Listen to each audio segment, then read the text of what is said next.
Ang hapon po, ginang witness. Good Para po afternoon. sa kalaman ng mga kababayan ho natin, pag sinabi ng COA disallowance, ano pong ibig sabihin po nito? Sa disallowance po, ibig sabihin hindi to ipinayagan sa audit po. So sa ICFAO po, pag nag-issue na kami ng disallowance, may demand na po to naibalik yung pondo ng bayan. Okay, naibalik ang pondo. Sumagot naman po sila, ang OVP, nung nag-issue kayo ng disallowance. Sumagot ba yung mga kakulangan na dokumento na ibigay ba nila? Ang naging remedy po nila is mag-appeal po sa commission proper. Ano po nangyari doon sa commission proper?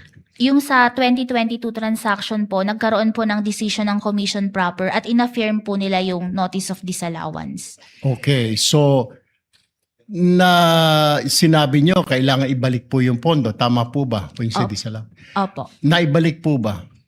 Hindi po kasi ang remedy pa po nila pwede pa po silang may remedy pa po sila na mag-appeal. So yun po. Tapos ang nangyari doon sa 2022, may decision, meron po silang final na motion for reconsideration na pending resolution pa. Sa COA po ba o sa SC? Sa commission proper pa din Commission proper. So yun po, nakalabas na po ba ng desisyon ng commission proper? po. May pending MR pa po sila. May pending. Magkano po yung total na inaantay natin na ibalik ng OVP at DepEd? Yung sa OBP po, 73,287,000 yung fourth quarter. Yun po pa lang sa 2023, na-issue po kasi namin yung ND is March 31, 2026. Within the prescribed period pa po sila ng 180 days to appeal po sa commission proper. Kaya nga po, ang tanong natin, bukod sa OVP, meron din po tayo pinag-uusapan sa DepEd, di po ba? Magkano po itong total kung alam ho ninyo ang kailangang ibalik, ang inaantay ninyo? Yung sa DepEd po kasi may na-issue kami na credit notice dun sa first and second quarter. Tapos yung sa third quarter po, under review and evaluation pa po. Kaya nga po, magkano? Yung niyo sa po ba? DepEd po is 112.5 million. From 2022 to 2023 po yun? Wala po silang budget for 22. First to third quarters po ng 23 yung sa DepEd. 112. Sa DepEd po, magkano inaantay nyo? Yun po yung 112.5 million. Sa OVP po? Sa OBP po is 375 plus 73.287 million po. So magkano pong total lahat?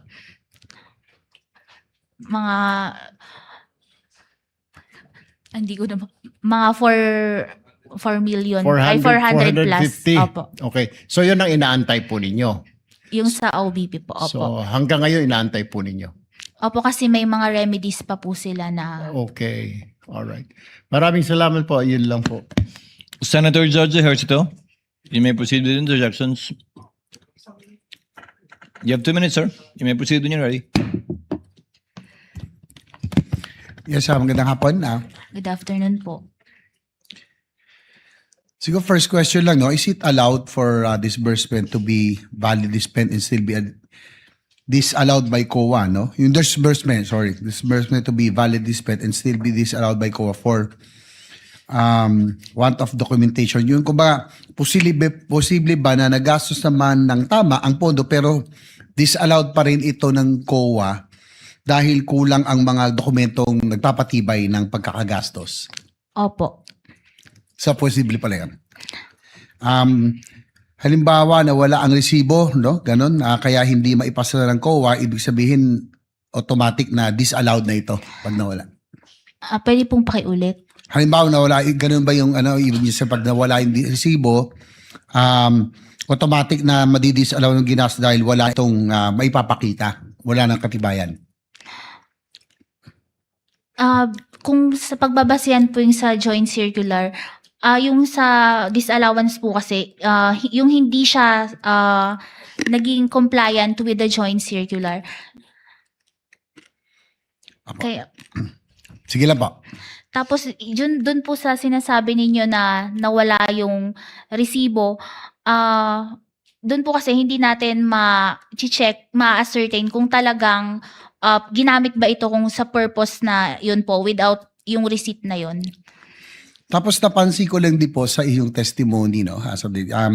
Yung pong period ng December at New Year season, Sa iyong bang experience, ito ba yung normally na nagkakaroon ng increase sa paggastos ng kasi ito yung tungkol sa confidential at nagkaroon ng parang pag-spike no nung Christmas season na base doon sa iyong presentation. Normal ba ito sa ibang ahensya rin? Yun po kasi sa ibang ahensya, as a general, doon po sila sa 3-month period po. Doon po yung paggastos nila. So yung kasi madalas pag Christmas season, yan yung peak season sa karamihan ng paggastos eh. So yung sa confidential and other itong mga itong pinag-usapan nating mga pondo rito, ganun 'di ba? Meron bang normal ba na ganun ang karamihan na ginagastos na panahon na lumalaki? Hindi po.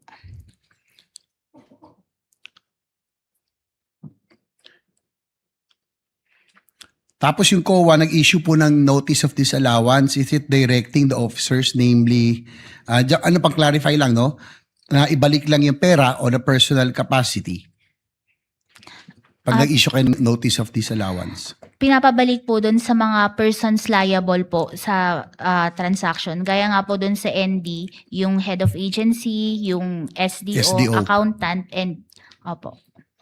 Tapos, yung bang, is it our understanding or correct that agency, office with confidential funds cannot advance its payment only to members later? Kumbaga, pwede ba yung ganun na i-reimburse na lang kung nauna ng gastusin?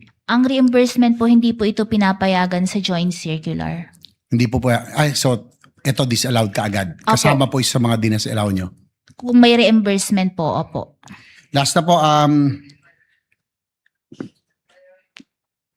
in your experience sa inyo pong confidential fund expenses, have you come across with other agencies sa ibang ahensya na nagastos yung ganito karami in such a period? Kasi meron doon 11 months na parang na-reiterate no sa mga nabasa ko lang po. Na ganun kabilis din po. Yung sa ibang agency po, hindi ko na po siya pwedeng i-disclose kasi part na po ng audit ng... That's all, Mr. Thank you, Presiding Senator Judge Ejercito. Senator Judge Raffy Tulfo. You may proceed when you're ready, sir. You have 2 minutes.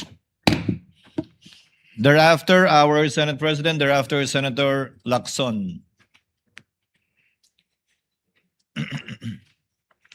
Madam Witness, pag-usapan natin yung safe houses ng OVP.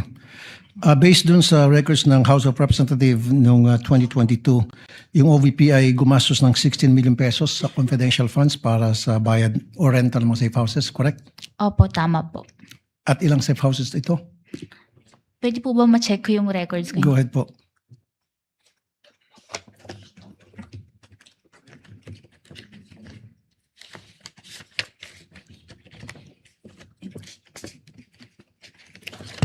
Tulungan na lang kita para mas mapabilis. 34. Opo. 34 na safe houses. 16 million. 16 million. Ilang araw? 11 days po. 11 days. Okay. Kasi, Madam Witness, base sa 2022 real estate data, ang real estate property, alimbawa sa Forbes Park, 450,000 a month. I-divide mo yan sa everyday, just 15,000 pesos a day. Corinthian, 200,000 a month. Divide that in one per day, 6,666. Sa Ayala Alabang, 290,000 per month. Per day, lalabas siya na 9,666. Ito ba yung mga nirentahan ng OVP na safe houses nila? Galing ba sa mga nasabi ko exclusive subdivisions?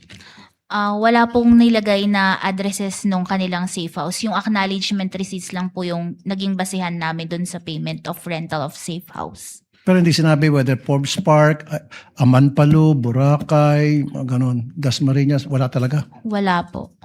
So, ibangga mo yan sa mga ibang agencies na nag-liquidate para sa kanilang mga safe houses. Meron bang ganong klase mga amount na diniklara? Meron bang mga amount na ganon? Wala po, hindi po ganun kalaki. So, walang ganong kalaki. So, what do you think of this? Is this excessive, abusive, or out of this world amount? Base po sa inyong experience. Ito po kasi is hindi namin naging finding. So kasi po nag-rely mga po kami dun sa certification ng SDO na these were used for the disbursement of CF and necessary po ito and for legal purpose. Pero kung dito po, malaki po talaga siya for payment of rental of safe house. Kasi lumilitaw, parang 42,780 pesos per day ang bayad ng OVP para sa kanilang rental properties noong 2022. Sa halagang 16 million na spend nila in the 11 days. Now, sa paggamit ng mga aliases, silent ang joint circular sa paggamit ng mga kengkoy na mga aliases para sa mga informants na tumatanggap ng confidential funds, right? Opo, silent po ang joint circular. Silent din ba ang joint circular sa paggamit ng isang signature sa napakaraming pangalan? Wala pong naging provision ng joint circular doon sa mga pirma po. So okay lang gumamit ng mga isang pirma sa napakaraming informants, pangalan informants? Dapat po, ito ay mabigay sa totoong tao po. Yun po ang importante sa joint circular. So therefore, dapat i-amend na lang yung joint circular kasi naabuso eh. Opo. Maraming salamat po.